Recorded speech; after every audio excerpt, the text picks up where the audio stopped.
안녕하세요. 만나서 반갑습니다. 역사교실 강사 김영준입니다. 자, 저희가 이제 삼국지 특강 오늘 두 번째 시간 진행을 할 건데요.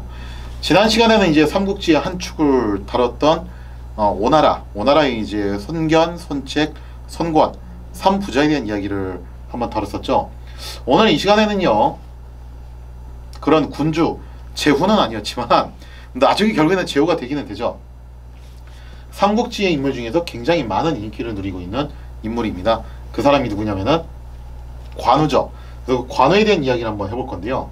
이게 한중일 삼국한테 앙케이트 조사를 하면은 그랬대요. 100% 뭐 그렇게 나온 건 아니지만 보통은 그렇게 나왔다고 하는데, 삼국지 인물 중에서 가장 좋아하는 사람이 누굽니까? 라고 했을 때 일본 사람들은 조자룡을 많이 선택을 했다고 하더라고요. 왜냐면 조자룡이라고 하면은 물론 이건 소설 속 이야기이긴 하지만 유비의 아들을 구하기 위해서 백만대군을 뚫고서 조조의 백만대군을 뚫고 유비의 아들을 구출해왔던 바로 그 모습, 말 그대로 이제 주군에게 목숨을 바치는 그 모습이 뭔가 좀 사무라이 정신답다, 그런 인식이 있나봐요. 조자룡이 참고로 유비의 아들을 구출해온 건 맞긴 한데 백만대군을 뚫고 온 건 아니었어요. 그것까지는 아니었고, 근데 어쨌든 위험한 상황에서 구출을 해왔던 건 맞았죠. 그 다음에 이제 한국인들한테 물어보면은 제갈공명이 그렇게 또 많이 인기를 누린다고 하죠.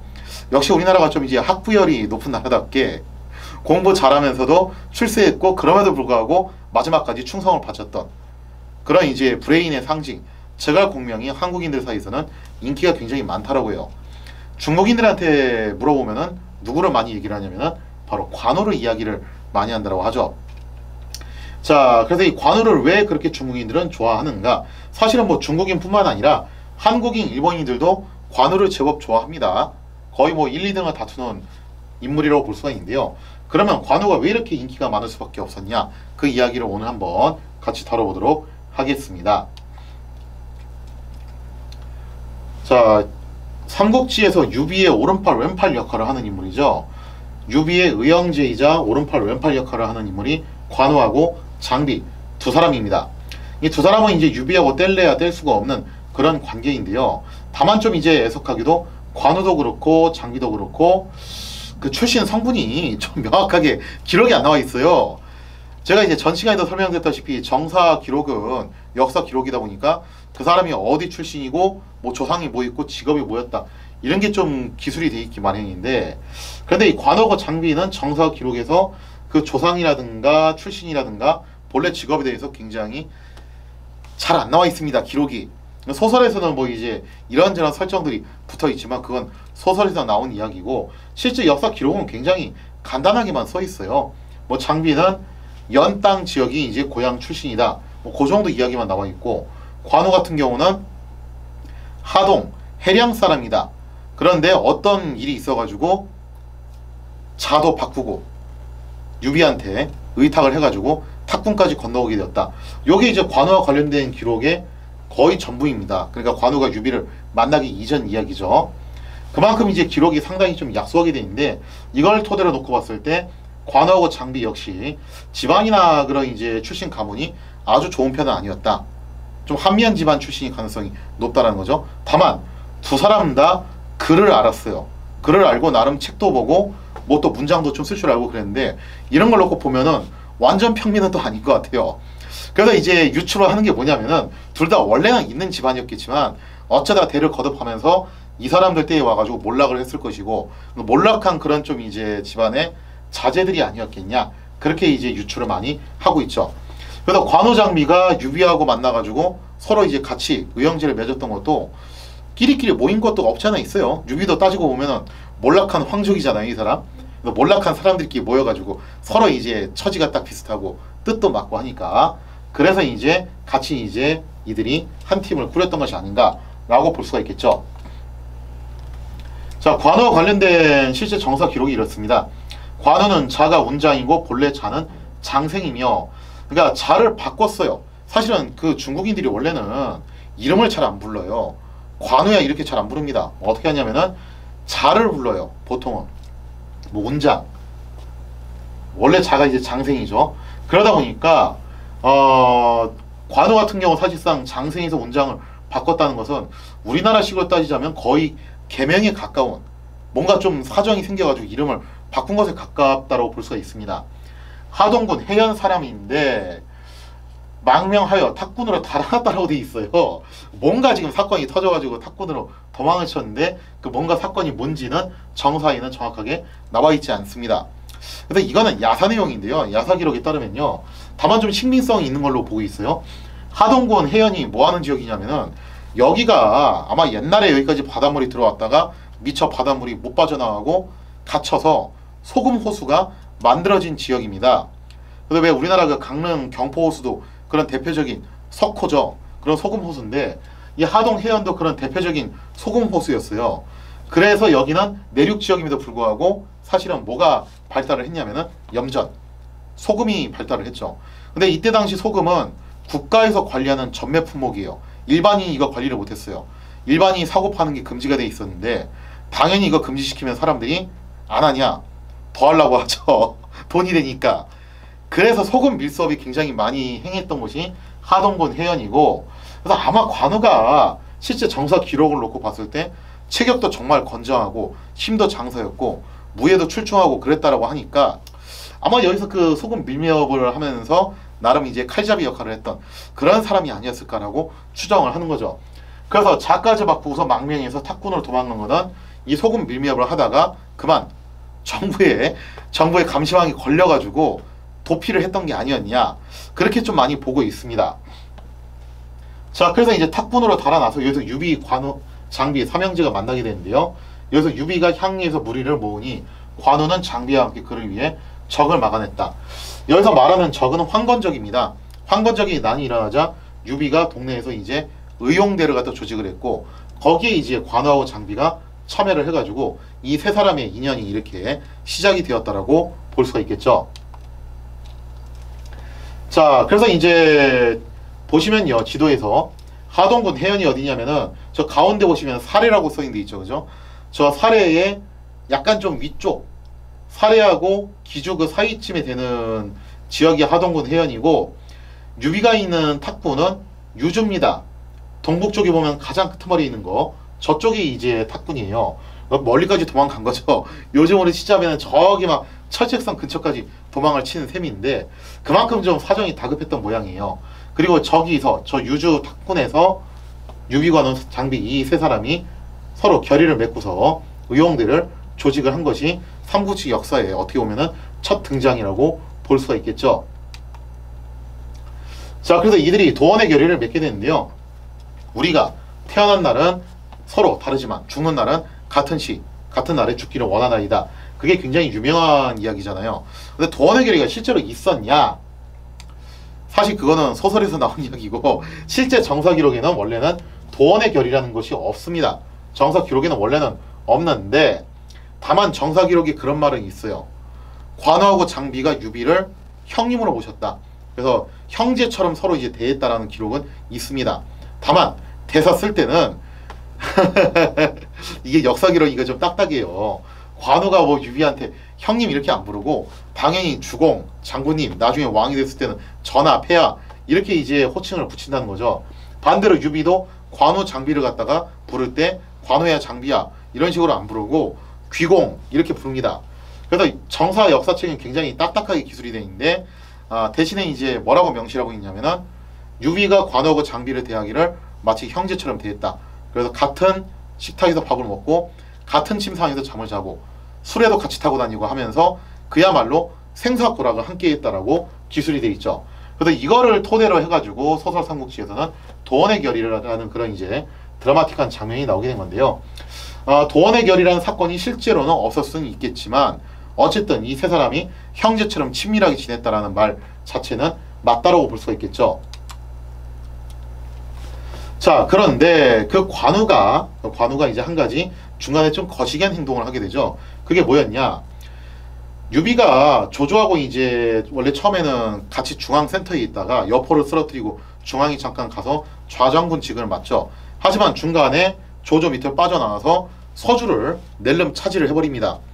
자, 유비의 이런 배신 행각에 조조는 완전히 화가 났고 군대를 이끌고서 서주로 쳐들어가죠. 이때 유비가 완전히 박살이 나가지고 사실상 처자식도 버리고 호를 단신으로 원소한테 도망을 쳐요. 그래서 유비관우 장비 삼형제가 이때 뿔뿔이 흩어지게 되는데 이때 당시 관우가 놀랍게도 조조한테 투항을 합니다.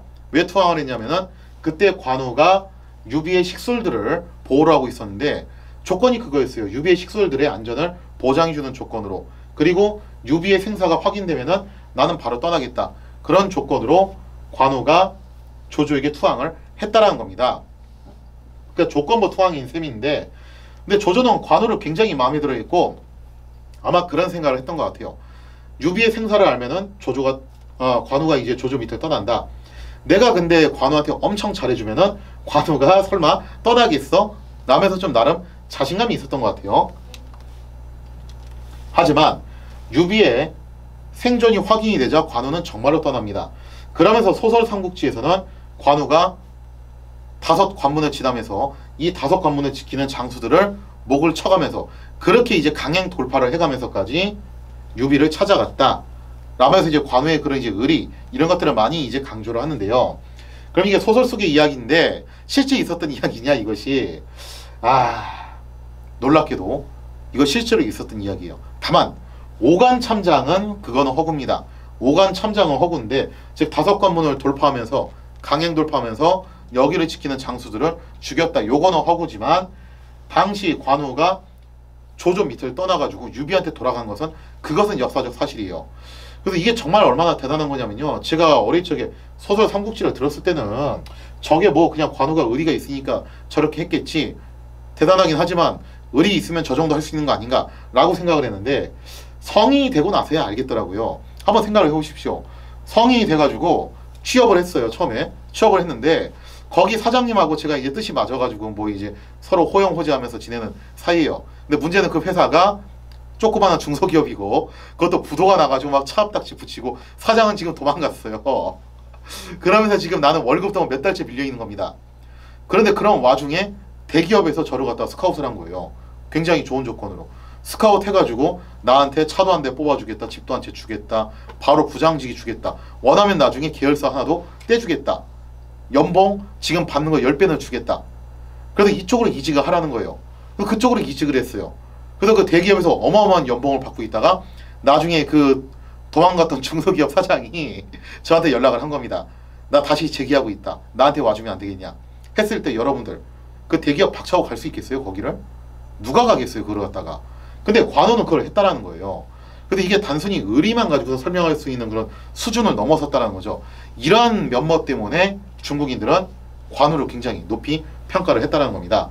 그러니까 관우는요, 아마 유비가 지금 당장 어떤 처지에 있냐보다도 유비가 꿈꾸는 세상을 갖다 좀 더 동경을 했던 것 같아요.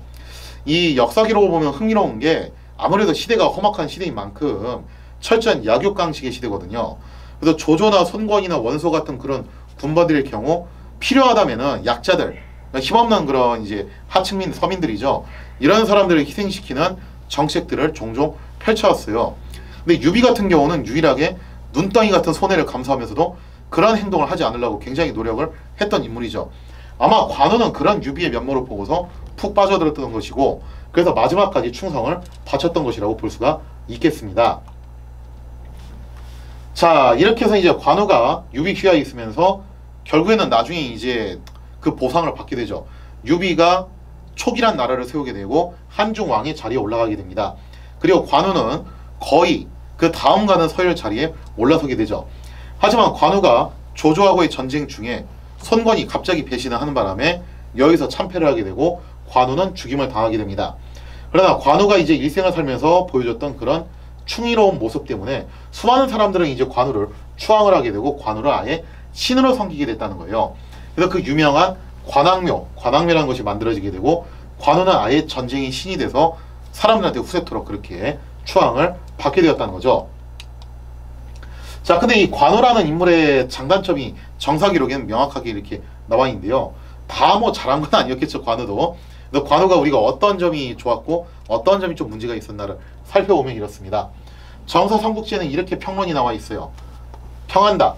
관우 장비는 모두 만인지적, 여기서 말하는 만인지적은 만 사람을 당해낼 수 있는 그런 용맹함을 지녔다는 뜻입니다. 만인지적이라 칭해진 당세의 범 같은 신하였다. 관우는 조공에게 힘써 보답하고 여기서 말하는 조공은 조조입니다. 조조 밑에 잠깐 있었던 시절을 이야기를 하는 거죠. 장비는 의로서 어만을 놓아주었으니 이 어만이라는 장군이 적장이었는데 굉장히 기계 있는 장군이었어요. 그래서 장비가 저 어만을 높이 평가해서 그냥 풀어주기로 결정을 했다라는 거죠. 그러니까 관우도 그렇고 장비도 그렇고 이렇게 상당히 대인배스러운 면모가 다 하나씩은 있었다라는 거죠. 아울러 국사의 풍모가 있었다. 그러나 관우는 굳세고 자부심이 강하고 장비는 난폭하고 은혜롭지 않아 자신의 단점으로서 패망하게 되었으니 이치의 상례로다. 정서에서는 참 이렇게 냉혹하게 평가를 내리고 있는데요.